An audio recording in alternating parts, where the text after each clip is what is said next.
jogo que eu fiz. Tem o Shopping Morumbi, o Shopping Marketplace. Tipo, você chegou aqui, tem um retorno. Tem que andar uma casa de cada vez. Ó, tem até o aeroporto de Congonhas com um avião. Já fez a cama? Aqui o skating faz parte. Enquanto isso, eu sou o cachorro. Ô, mãe! Tô com fome, cadê o jantar? Brincadeiras na infância, como essas que a gente extraiu aí do documentário Território do Brincar, costumam marcar tanto que a gente dificilmente esquece delas. Muito embora ao longo da vida a gente vá desaprendendo a brincar. Fato que levou, aliás, um jurista norte-americano que viveu no século passado a dizer que nós não paramos de brincar porque envelhecemos, mas envelhecemos porque paramos de brincar. O ponto é que essas memórias, experiências e interações com objetos, pessoas e cenários servem de base para a construção da vida. Segundo o Estatuto da Criança e do Adolescente, que completa 30 anos em 2020, a infância vai até os 12 anos de idade. Levando em conta a expectativa de vida atual dos brasileiros, de viver até os 76 anos, isso significa 16% da existência. Apesar de ser um curto período, essa fase é mais importante para a formação do caráter do que todos os anos posteriores. E é por isso que discute-se cada vez mais na sociedade a proteção ao chamado ABCD dos direitos da criança. E a Letícia Zero, secretária executiva da ONG Aliança pela Infância, explicou o que isso significa numa entrevista para a TV Unesp. O aprender, brincar, comer e dormir. Esses 4 pilares são o que a gente considera essenciais para que a criança tenha a infância plena e digna, e eles se interligam. Então, a gente olhar para o aprender, o brincar, comer e dormir é olhar para como o aprender tem a ver com o comer, como o comer tem a ver com brincar, e como tudo isso propicia uma infância integrada, plena e digna. E na igreja, essa preocupação se amplia para a questão da formação espiritual. Por isso, no podcast de hoje, a gente pretende te ajudar a entender um pouco melhor a importância desse direito fundamental, reconhecido pela ONU desde 1989 e contemplado no Estatuto da Criança e do Adolescente, o ECA. E vamos explicar também por que brincar não é apenas um direito, mas, na verdade, uma necessidade do ser humano. Para tanto, vamos trazer falas de pais e especialistas e, para começo de conversa, vamos apresentar dados de uma pesquisa sobre a rotina das crianças e das famílias na quarentena. Então, fica o convite aqui para você acompanhar a gente no episódio de hoje, apresentado por mim, Wendel Lima, e por mim, Márcio Tonetti. Aí a gente tem que ficar isolado, né? A gente tá indo em casa, a gente tá indo no parquinho, a gente tá indo na rua e nem no shopping. Mas agora com essa coisa aí chata, não dá pra fazer nada. Só dá pra brincar dentro de casa. Eu não posso ver o vovô, a vovó, meus amigos. Agora não posso mais brincar no pé, não posso ir mais ir no parquinho. Os relatos que nós ouvimos agora são de um vídeo produzido pelo jornal O Globo. E registros desse tipo, Wendel, nos dão uma ideia do impacto que a pandemia teve no dia a dia dos pequenos. É verdade que eles não pararam de brincar durante a crise sanitária. Mas como será que foi fazer isso confinados dentro de apartamentos, casas sem quintal, ou, quem sabe, tendo que conviver com pais mais estressados pela sobrecarga de trabalho ou pela própria perda do emprego? E para entender, Tonetti, melhor a rotina de crianças de 1 a 10 anos nesse período, pesquisadores da Universidade Federal de São Carlos, a UFSCar, e da Universidade Estadual Paulista, a Unesp, realizaram em maio uma pesquisa de abrangência nacional.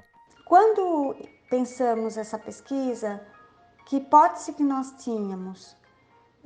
Que no contexto da pandemia no Brasil e a ausência da frequência nas escolas de forma presencial, as crianças estavam então e continuam passando uma grande parte do seu tempo em contexto doméstico e realizando as atividades escolares no caráter remoto ou de forma não presencial. E o que é essa realidade inédita, tanto para nós no Brasil quanto em outros países, afeta o cotidiano de vida das crianças e a rotina de brincadeiras na infância. Então, esse estudo, ele tem por objetivo compreender como está ocorrendo a rotina de brincadeiras de crianças nessa faixa etária, no contexto da quarentena ou do processo de distanciamento social pelo Covid-19 e nesse momento de ausência de atividades presenciais nas escolas. A doutora Aline Sommerhalder, que ouvimos aí, é uma das coordenadoras desse estudo. Segundo ela, o questionário online foi respondido por 540 pessoas de vários estados, sendo a maioria delas de São Paulo. 86% das pessoas que responderam se declararam mães e em 54% desses lares havia pelo menos uma criança com até 5 anos de idade. Outro dado importante é que 72% das residências dos respondentes eram casas localizadas fora de condomínios. O estudo indicou ainda que, em quase 40% dos casos, as crianças estavam brincando nos cômodos da própria residência. Pois é, Wendel, como a doutora Aline informou para a gente, a análise dos dados ainda está em andamento. Por isso, as conclusões são preliminares. Mas a pesquisadora chama a atenção para algumas constatações interessantes. Por exemplo, Tonete, os dados sobre a relação das crianças com as telas durante esse período chamam a atenção. De acordo com a pesquisa, a permanência dos filhos em casa implicou aumento no tempo de exposição das crianças aos smartphones e aparelhos de TV. Houve um aumento, tendo em vista que os adultos da casa eles estão envolvidos com outras demandas. Por exemplo, o próprio trabalho remoto dos pais ou dos responsáveis pelas crianças, ou a organização da gestão doméstica da casa. E isso mostra que, para mais de 47%, o tempo de permanência da criança em relação à interação com esses recursos tecnológicos, ele aumentou. Um elemento explicativo é que, como as atividades escolares acontecem no formato à distância, o uso desses equipamentos, computador, tablet, celular, são equipamentos de apoio tecnológico, inclusive para a realização das atividades escolares ou mesmo para a interação com os profissionais da escola, como professoras. Apenas para quase 3% das pessoas participantes do estudo, as crianças não utilizam computadores, celulares, tablets ou televisão. E esse tempo de permanência na televisão, especialmente na programação infantil, isso também aumentou. O estudo mostra que para 71% as crianças ficam na frente da televisão 7 dias por semana. E para quase 36% elas passam 3 horas no mínimo ou até mais tempo assistindo programação infantil. Fato esse que não acontecia quando as crianças frequentavam as escolas de forma presencial. Por outro lado, o levantamento também mostrou que houve uma participação maior dos pais nas brincadeiras infantis. E nesse ponto, os pesquisadores também tentaram identificar esse repertório lúdico, ou seja, a diversidade de atividades realizadas por elas. O estudo mostra uma diversidade em relação às brincadeiras de jogos infantis. Inclusive, brincadeiras tradicionais, como brincar com jogos de tabuleiro, brincar com bambolê, brincar com corda, brincar com bola, mas também brincadeiras ou jogos eletrônicos, jogos online. Mas, sem dúvida, o estudo mostra que para quase 67% aumentou-se o tempo de brincadeira com a criança na relação adulto-criança, justamente para evitar a saída dessa criança nessa situação da pandemia. E o que é interessante notar também, como acrescenta a doutora Aline, é que esse repertório de cultura lúdica foi ampliado mesmo nesse contexto doméstico. Então, para além dessas brincadeiras tradicionais e mesmo desses jogos eletrônicos, Também apareceu no estudo a questão das canções, das cantigas de roda, brincadeiras de bicicleta, brincadeiras com água, brincadeiras com massinha, brincadeiras com suportes de papel, papelão, recorte, colagem, bolas, bonecas. Então, esse repertório da cultura lúdica, ele permanece vivo de forma plural nesse contexto doméstico, apesar do estudo ter revelado uma acentuada permanência das crianças na programação de televisão e mesmo num uso bastante acentuado desses recursos de tablet, computador ou celular. Pois é, Wendel, brincadeiras de criança dão asas à imaginação, mas também se apoiam na realidade.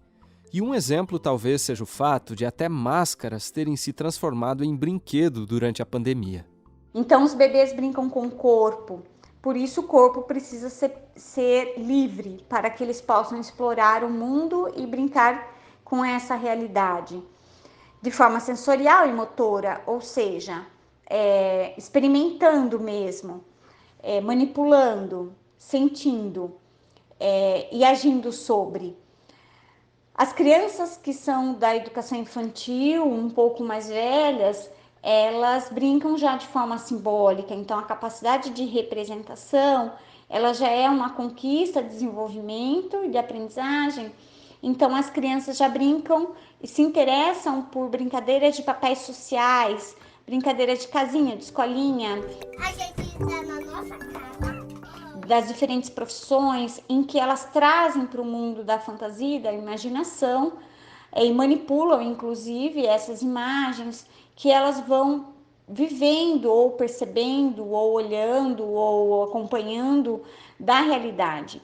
Eu quero dizer isso porque em relação à pandemia do Covid, há uma acentuada orientação para que as pessoas tenham uma higiene melhor das mãos, o uso das máscaras, a aplicação de álcool em gel, o distanciamento social.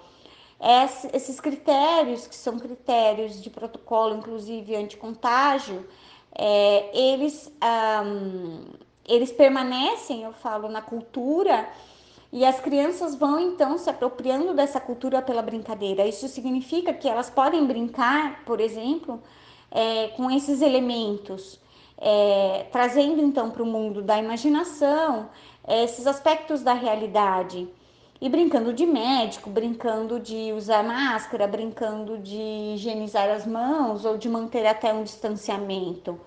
Isso é fundamental porque isso facilita enormemente a compreensão dessa criança sobre o que está acontecendo.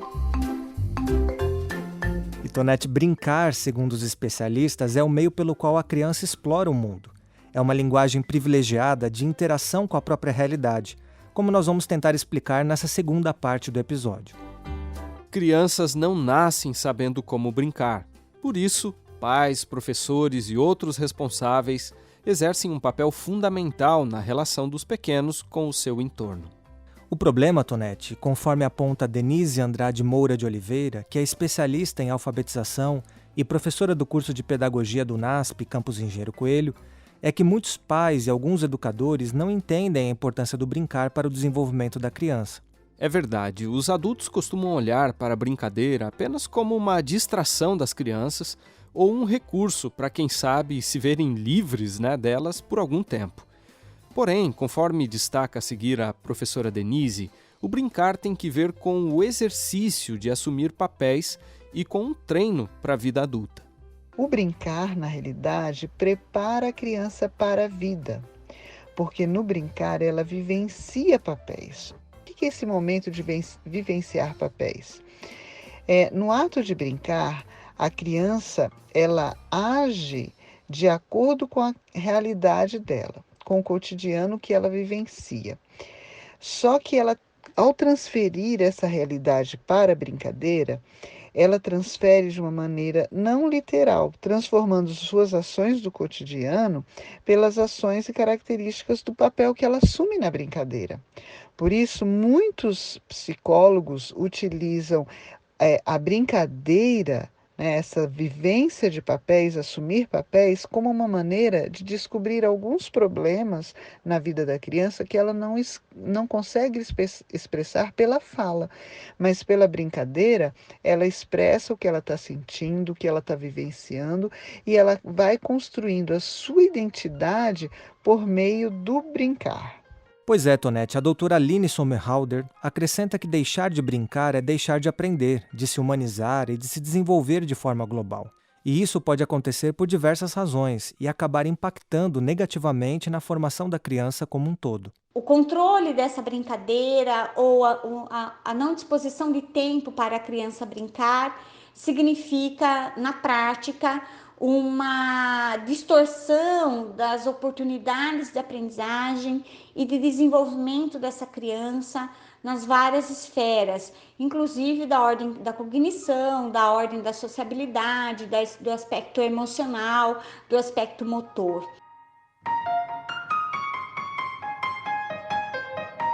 De modo geral, os principais equívocos que pais e professores cometem na educação das crianças têm que ver com sua maneira de enxergar a infância. E um erro bastante comum é olhar a criança como um ser humano incompleto, em que o valor, a utilidade e a finalidade só se concretizarão na vida adulta.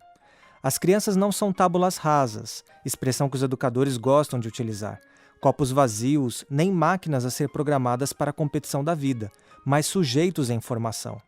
Por isso, precisam de apoio e carinho para que guardem boas lembranças da infância, além de serem apoiadas por adultos que se esforcem para lembrar como é enxergar o mundo através dos olhos delas.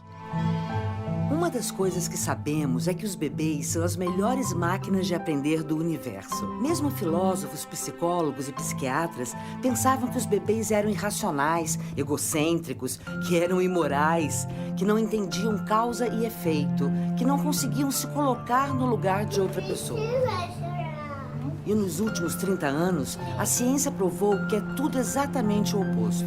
Em vez de vê-los como tábulas rasas, hoje já sabemos que eles são os melhores cientistas e alunos que conhecemos no mundo.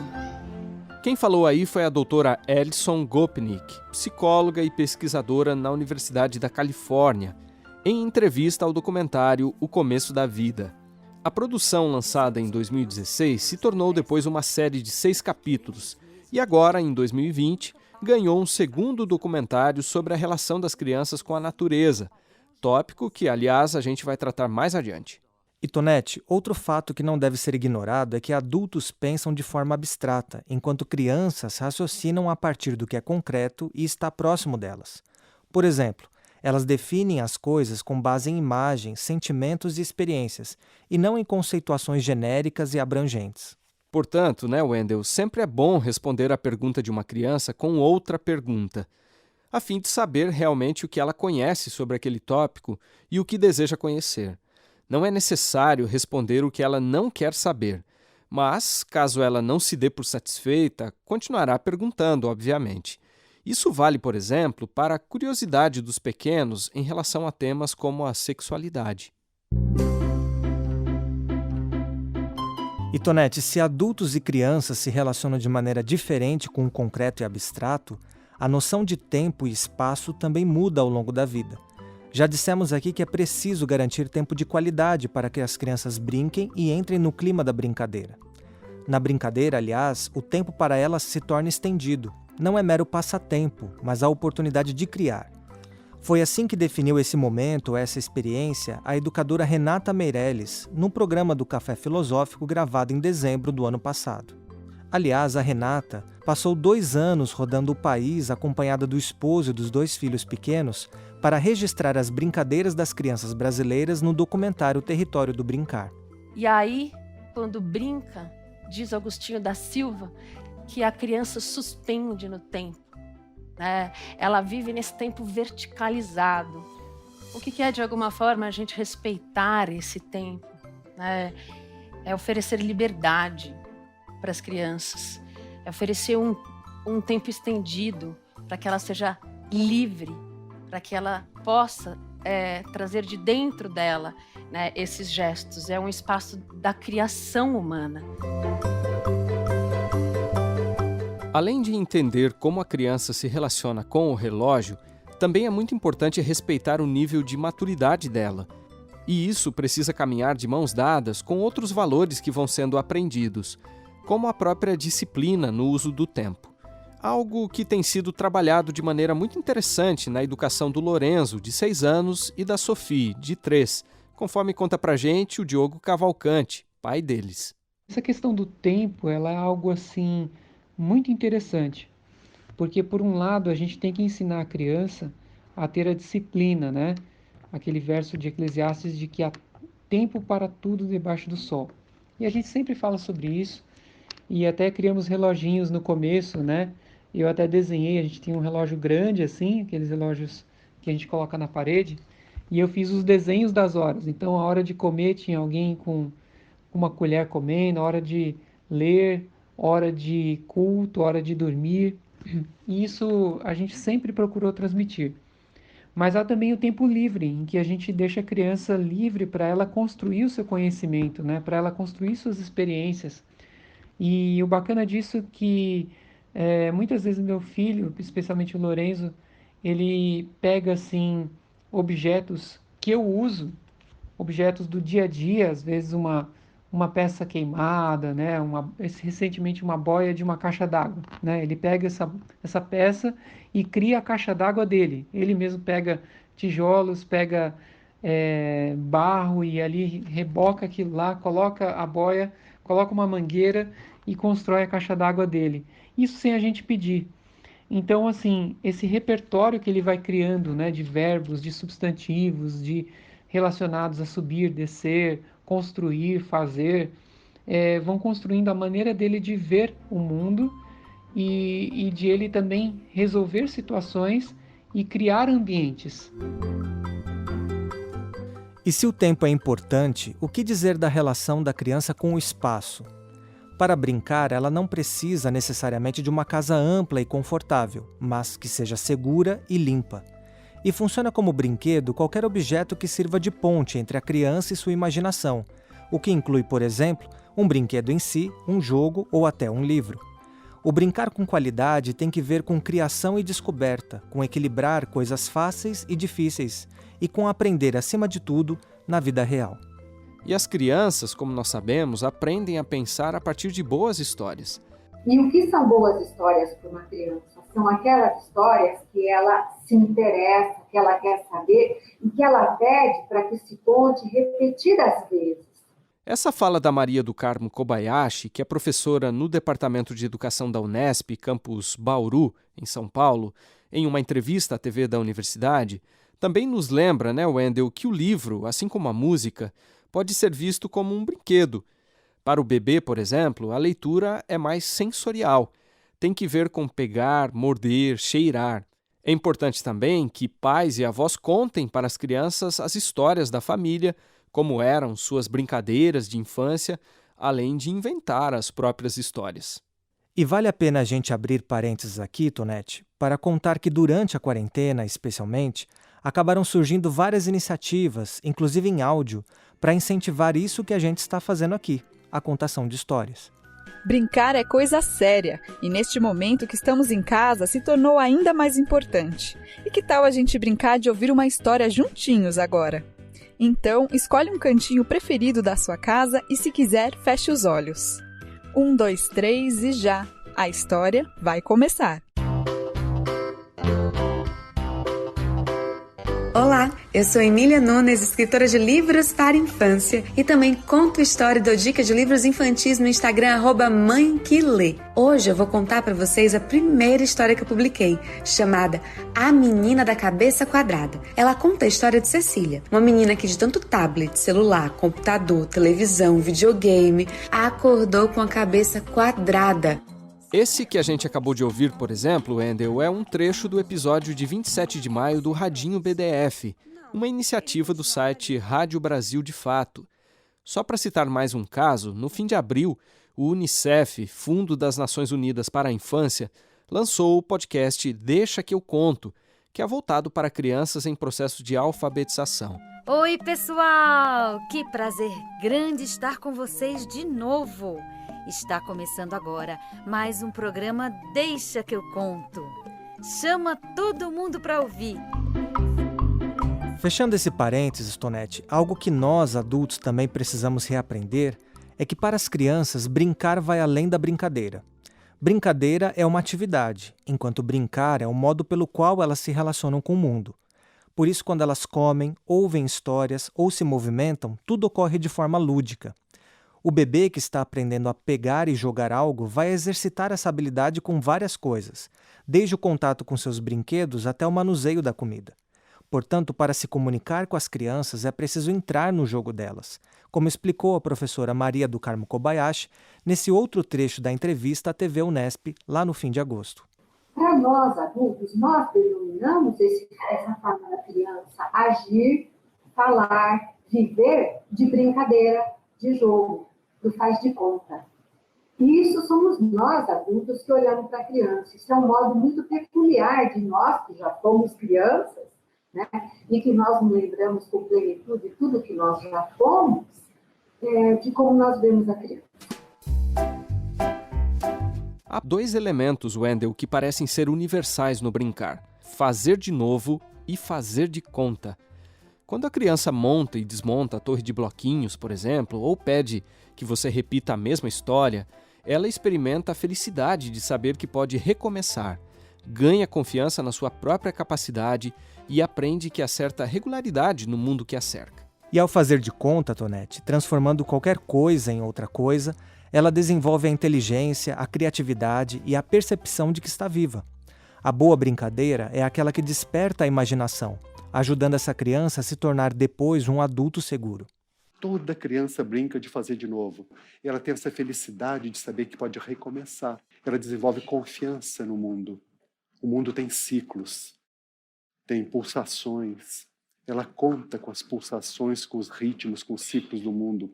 Os ritmos que estão nela também, no pulmão, no seu corpo, na sua respiração. E ela confia também nas suas mãos, essa felicidade que é poder fazer de novo, mais uma vez. A outra matriz, além do fazer de novo, é o fazer de conta. Todos nós aqui já fomos crianças, já brincamos com isso. Espero que você tenha memórias felizes do fazer de conta. No fazer de conta, tudo se transforma em tudo. O brincar é vital para o presente, para a vida inteira dessa criança. Nós ouvimos aí o professor Severino Antônio Moreira Barbosa, doutor em educação pela Unicamp e autor de livros, num episódio do Café Filosófico em 3 de dezembro de 2019, no qual participou com a educadora Renata Meirelles, que a gente citou há pouco. E aí vale a gente lembrar que brincadeira boa, como também dizem alguns especialistas, é aquela em que 90% da diversão depende da criança e apenas 10% do objeto com o qual ela brinca. Mas, como sabemos, nem sempre é o que ocorre. A gente vive numa sociedade dos excessos, inclusive de brinquedos. Como diz o título de um livro da economista e socióloga norte-americana Juliet Shore, Nascemos para Comprar. É verdade, Tonete, sem contar que há poucos espaços públicos para o lazer, fazendo com que as famílias optem por ambientes fechados e de consumo, como shopping centers, para passear com os filhos. Logo, as crianças podem se tornar escravas de uma indústria de brinquedos e de entretenimento cujos objetos e produtos foram pensados somente por adultos e ditados por um conjunto de valores que pode diferir das convicções daquela família. E isso também traz à tona um assunto complexo e que ainda depende de muita pesquisa. A gente está se referindo à relação das crianças com as telas. Isso porque, Tonete, boa parte dos educadores entende que elas não são o melhor brinquedo para ajudar na formação do cérebro de crianças com menos de 3 anos de idade. E mesmo quando a gente fala de crianças mais crescidas, o consumo de conteúdo nesses aparelhos deve ser mediado pelos adultos. E aí, Wendel, há pais que têm estabelecido alguns critérios interessantes. Vamos ouvir, por exemplo, mais um trechinho da entrevista com o pastor e jornalista Diogo Cavalcante, no qual ele fala como isso acontece lá na casa dele. A gente, assim, tem um controle muito grande das telas. Nós não banimos completamente. A gente permite que eles assistam algumas coisas, mas bem de vez em quando. A gente deixa, por exemplo, nossos filhos assistirem a documentários. Então a gente passa documentários sobre vulcões, sobre animais, sobre diversas coisas, mas nós não deixamos eles assistirem coisas caricaturizadas, desenhos, coisas irreais, ficções que não contribuem com o crescimento deles. Então, eles têm, assim, desenvolvido um conhecimento muito, assim, na base dos livros. Nós temos muitos livros, assim, no esquema montessoriano, né, ao alcance deles, eles pegam a toda hora. Então, para nós, essas são as telas que eles têm. As telas são as telas dos livros, as telas da natureza, ou telas quando a gente quer passar, por interesse deles, documentários. E vale a gente destacar que oferecer brinquedos que dão respostas únicas, em grande medida, é subestimar a capacidade da criança, pois, na verdade, o que elas precisam é de interação. E também vale ressaltar que plástico e vidro são matérias mortas para elas, pois as crianças captam o mundo por meio dos sentidos e necessitam experimentar diferentes sons, cheiros e texturas. Por isso, o melhor mesmo é que elas tenham contato com a natureza e com outras crianças. Foi assim na infância do publicitário Enio Scheffel Jr. Meus pais, eles foram muito novos lá por internato no Amazonas, chamado Iai. E a gente foi criado tudo solto lá, no meio do mato, no meio da Amazônia lá. Uma infância e uma pré-adolescência muito legal. Eu lembro que a gente ia para o rio, a gente ia para um areial que tinha lá perto de casa.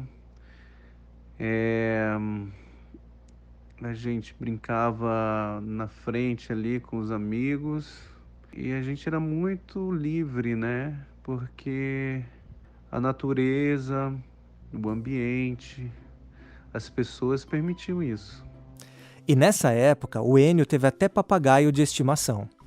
Em determinada hora que eu saía para brincar ou para ir para um outro lugar, ele ia me acompanhando pelas árvores, né? Ia de uma árvore a outra me acompanhando e às vezes eu chamava e ele pousava no meu dedo. Simples assim. E foi uma infância muito boa, muito legal, claro, com algumas restrições, algumas orientações, né, claro, mas muito solta, muito livre, muito feliz, muito divertida. Mas os filhos dele, Miguel, de 5 anos, e Manuela, de 2, estão crescendo em um ambiente um pouco diferente. Porém, mesmo vivendo na cidade, o Enio diz que tem procurado proporcionar pelo menos um pouco daquilo que ele teve na infância. O que nem sempre é fácil de conciliar, né, Wendel, num contexto em que pai e mãe trabalham fora, como é a realidade deles. E hoje eu vejo que é uma outra realidade, né? Mas tento trazer eles para uma realidade que eu tive também. Mas muito acompanhado de perto. Sempre a gente sai ao ar livre para brincar, para tentar fazer alguma coisa diferente no meio da natureza. Isso eu não abro mão. Aqui em frente de casa tem um ambiente muito legal na natureza. E muitas vezes eles já foram também numa cachoeira marrom, que a gente chama, tem bastante argila, bastante barro, e aí eles fazem a festa lá. Brincadeiras podem acontecer em qualquer espaço, numa casa grande ou pequena, num apartamento, até mesmo num barraco, numa casa de uma favela. Agora, a gente tem que reconhecer, e muitos especialistas dizem isso, pessoas da área de educação, que o contato com a natureza oferece inúmeras oportunidades para o lúdico. O lúdico, a brincadeira, a alegria de poder respirar um ar puro, de poder correr numa descida, escalar uma subida, pegar uma bicicleta, andar num ambiente mais acidentado, você poder contemplar os animais, ouvir o canto dos pássaros, ter contato com, enfim, com o próprio céu, né? Que muitas crianças em cidades grandes não conseguem enxergar o céu. Faz toda a diferença a gente poder olhar para o céu, olhar para a amplidão. E essa amplidão ajuda a gente a compor a nossa visão de mundo, deixar a nossa visão de mundo mais aberta, mais inclusiva, mais sociável. E eu tenho certeza de que os benefícios são incontáveis, especialmente espiritualmente, sendo que nós acreditamos que viemos desse tipo de ambiente. Agora, nem sempre é possível, como no caso do Diogo, que a gente trouxe aí novamente, proporcionar aos filhos um ambiente ideal para o crescimento deles. Mas a visão que cultivamos sobre a infância e a valorização dessa etapa da vida podem fazer toda a diferença em qualquer lugar. A educadora Denise Moura, que nós já citamos neste episódio também, lembra que a valorização das crianças foi uma das marcas do ministério de Jesus, numa época em que elas tinham poucos direitos. De acordo com Mateus 19,14, Jesus disse para seus discípulos que o reino dos céus era das crianças. Na prática, segundo Denise, Cristo quis dizer que pessoas de todas as idades, a começar pelos adultos, precisam aprender com os pequenos.